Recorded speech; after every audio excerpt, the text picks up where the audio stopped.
Hi guys, I just want to give thanks for one of my local follower here in Australia, and he was very interesting what I'm doing here in the farm. Thank you so much. Nakakataba talaga ng puso guys ang mga comment ninyo, at hindi lang sa kanya, yung lahat talaga nagsusuporta sa aking page. Maraming salamat sa inyong lahat, mga organic followers ko. Yes, here in the farm I learned a lot of many things, like fixing this hole in my in the apple cage, because if I don't do it if I don't have to do so, we don't have any fruit left. At ito naman is our income, so kailangan gawin. So I have to be independent. I don't want to rely on my husband because he's not here, so I have to do it. If something wrong in our farm, we have to do it. So living in the farm here, it's kind of very independent. If there's something problem, so you have to fix it and you have to do it your own. You can't hire, because it's very expensive. The wages is very expensive. So ayun, so this is the story, and thank you so much to my very supportive follower, my organic follower. Thank you so much. So anyway guys, so ito yun ang ginagawa ko dito. So far so good, na-fix ko na lahat at wala na talaga mga ibon nakapasok dito.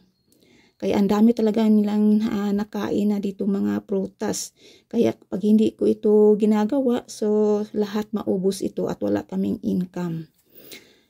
So it's not easy jobs. I have to climb up and down from the ladder. Yeah, you have to move also and cut some branches there. So anyway, parang ano ito guys, yung trabaho ko dito, parang pumasok ako sa isang maliit na buho ng dagom, ng karayom. Yes. So ayan, at anyway guys, maraming salamat sa inyong mga positive comments. Also to all my followers na palagi nagsusuporta sa akin, nandyan sa palagi akong nag-upload, nandyan sila nagko-comment. So ayun, ito guys, ginagabihan na talaga ako. So this is my 1.5 day job. So 3 hours Sunday, and then the following day Monday, so it's a whole day talaga.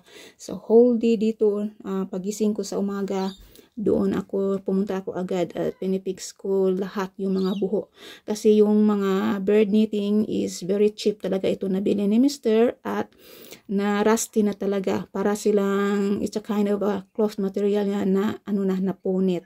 Anyways, this is almost done, so I'm very pleased na na-fix ko na lahat.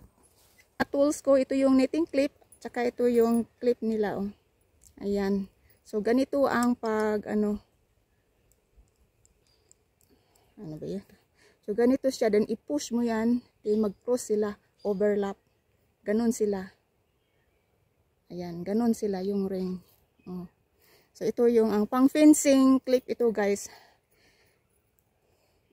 Yung mag-fence kami sa sa paddock, to stop the cows going other property. So ganito din ang ginagamit namin sa pag-fixing or paglagay ng knitting, bird knitting. All day ako dito nagtrabaho. Naku guys, di pa maulan jud ko. The other day, that was Sunday afternoon, mga 3 hours ako dito nagtrabaho. 5:30 ako natapos. Then tapos lakad na ko ng lakad.